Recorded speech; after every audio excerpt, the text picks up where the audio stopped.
ಭಾರತವನ್ನು ಸಾರ್ವಭೌಮ ಸಮಾಜವಾದಿ ಜಾತ್ಯತೀತ ಪ್ರಜಾಸತ್ತಾತ್ಮಕ ಗಣರಾಜ್ಯವನ್ನಾಗಿ ರೂಪಿಸುವುದಕ್ಕಾಗಿ ಭಾರತದ ಎಲ್ಲಾ ಪ್ರಜೆಗಳಿಗೆ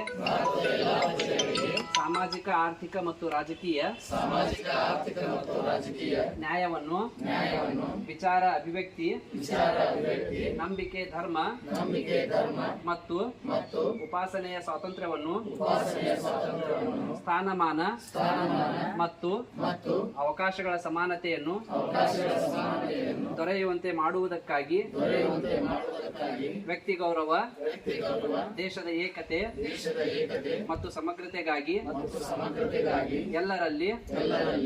ಭ್ರಾತೃತ್ವ ಭಾವನೆಯನ್ನು ಮೂಡಿಸುವುದಕ್ಕೆ ದೃಢ ಸಂಕಲ್ಪ ಮಾಡಿ ನಮ್ಮ ಸಂವಿಧಾನ ಸಭೆಯಲ್ಲಿ 1949 ಇಸವಿಯ ನವೆಂಬರ್ ತಿಂಗಳ 26ನೇ ದಿನದಂದು ಈ ಸಂವಿಧಾನವನ್ನು ನಮಗೆ ನಾವೇ ಅರ್ಪಿಸಿಕೊಂಡು ಅಂಗೀಕರಿಸಿ ಶಾಸನವಾಗಿ ವಿಧಿಸಿಕೊಂಡಿದ್ದೇವೆ.